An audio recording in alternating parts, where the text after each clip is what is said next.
Thay nguyên cái cụm này vào để xem là nó hoạt động được không nha. Cái cụm này mua trên Shopee thì có mấy chục k thôi. Đây là chiếc laptop của mình. Thì sau một thời gian sử dụng thì cái chân USB này, bên này có hai chân, bên kia một chân.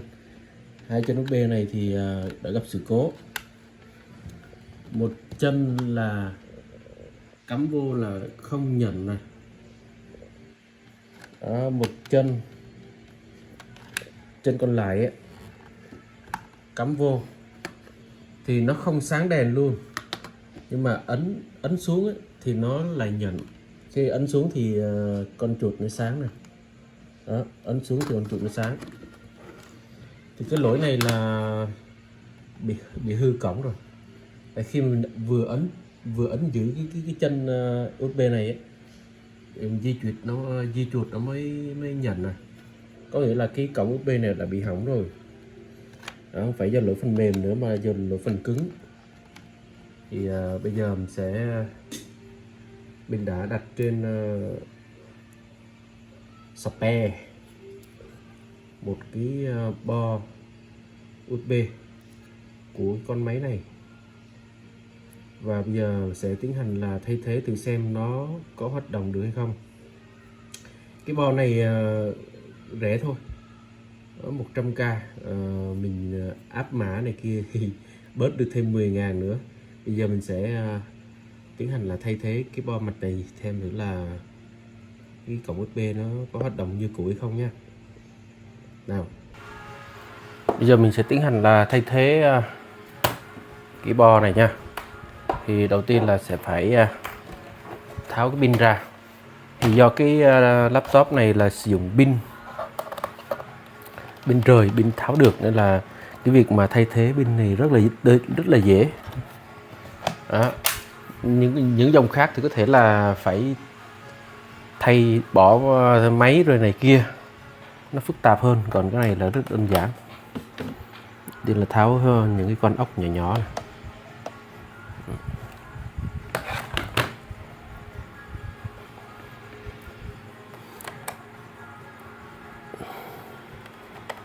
Máy này thì mình thấy đã thay rất là nhiều lần rồi. Màn hình mình cũng tự thay nè, bàn phím tự thay, rồi cái nắp B, nắp C mình tự thay hết.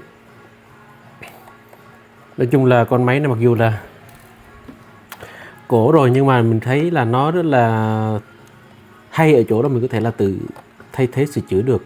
Còn những dòng máy mà nó giống như liền khối á, thì rất là khó ha. Cái này mình có thể là tự thay thế được, nên là pin mình có thể là tự mua nè, rồi mấy cái vỏ này mình order trên mạng về mình tự thay. Nên là mình mặc dù là sau này nếu có điều kiện mình cũng không có bỏ máy này đi, cũng không bán đâu, để làm kỷ niệm thôi. Bởi vì máy này gắn bó mình cũng lâu rồi, từ lúc mà 2020 á, 2010, đúng rồi, 2020 tới bây giờ. Trước đó mình dùng Asus, nhưng mà Asus thì cấu hình nó không mạnh bằng con này.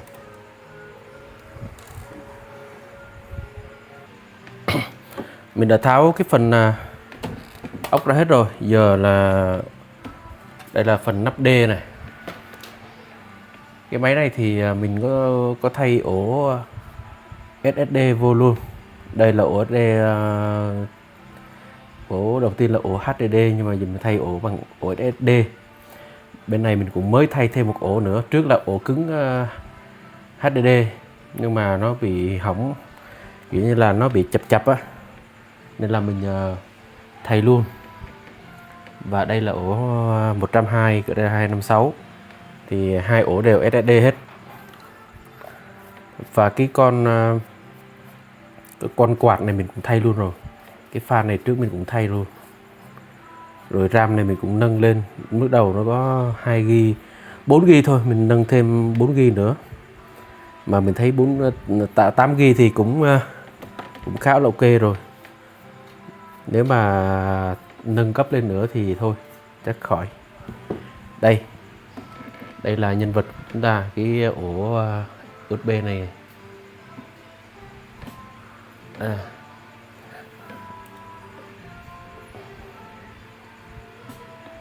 Đây là ổ USB mà nó bị hỏng nè. Bây giờ mình sẽ tiến hành là thay thế nguyên cụm luôn, chứ không có hàn vô nữa đâu. Đây, thay nguyên cái cụm này vào để xem là nó hoạt động được không nha. Cái cụm này mua trên Shopee thì có mấy chục k thôi, 100k mình áp mã còn có 90. Rồi chúng ta sẽ tiến hành là thay thế. Đấy, để xem là nó hoạt động có được hay không. Thì là mình sẽ mở socket, tháo ra trước ha.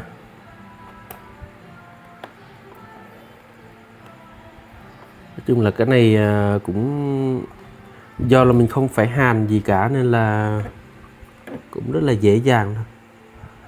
Đấy. Rồi chân socket này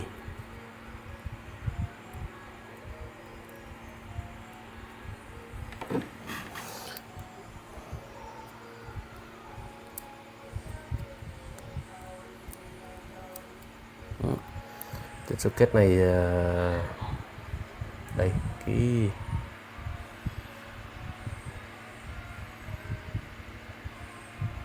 đây là cái cũ nè. Đấy, còn đây là cái mới. Vì cái cũ mặc dù là dùng vẫn được nhưng mà nó bị chạm ấy.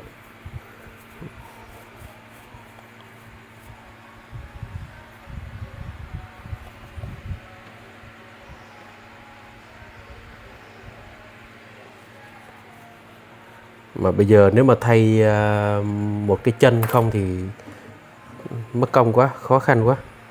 Thôi thay luôn cả cụm ha. Biết nó dùng được không.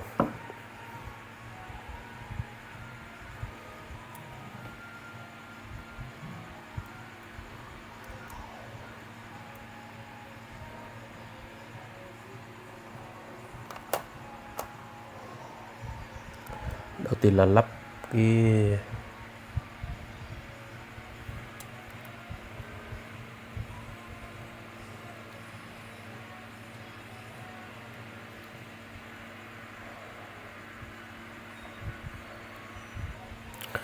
việc đầu tiên bây giờ là sẽ phải lắp nó vô. Đấy.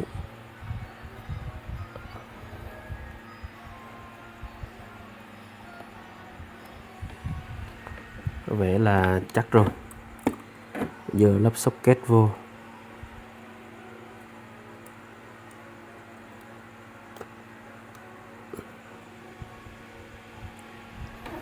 Có vẻ như tạm ổn rồi. Bây giờ không có vội lắp nắp mà ta sẽ kiểm tra thử xem. Bây giờ mình sẽ cắm vô cái cổng thứ nhất nha. Cổng thứ nhất thì lúc mà cũ nó không có nhận. Bây giờ cổng thứ nhất này, nhận vô tư này, thấy không? Rồi cổng thứ hai. Cổng thứ hai. Bây giờ nó báo là cái cổng này không nhận. Đấy, nhưng mà giờ là để xem khắc phục như nào. Nói chung là một trong hai cổng nhận được là ok rồi, chứ lúc nãy là cái cũ là không có nhận được cổng nào cả. Rồi hai cổng đều nhận được luôn đó. Đấy, ok. Bây giờ nói chung là cái phi vụ mà thay cái cổng USB này đã thành công rồi. Thì cái cổng này mình thấy nó dơ quá. Giờ nếu mà xả ra để hàn từng cổng thì rất là phức tạp, mà chưa chắc đã thành công. Để làm mua luôn một cái cụm. Thành ra thì cái này nó cũng rẻ thôi, có mấy chục nghìn nè. Đặt trên Shopee nó đầy ra. Đó, cái máy tính này thì giống là dạng custom rồi, có thể là tự động là mình thay thế, tự là thay pin được này, tự thay bộ nhớ này. Chip thì nó hơi mắc thôi, mình không có thay chip thì nguyên bằng tiền mua máy khác rồi.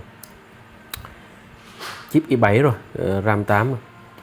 Nói chung là mặc dù là i7 đời cũ nhưng mà xài cũng ok rồi, nói chung là tác vụ bình thường. Render video thì cũng tạm tạm 1080 260 fps cũng được, chỉ giờ 4K thì hơi khó tí. Nói chung là phi vụ đã thành công rồi. Cảm ơn mọi người đã theo dõi video này nha.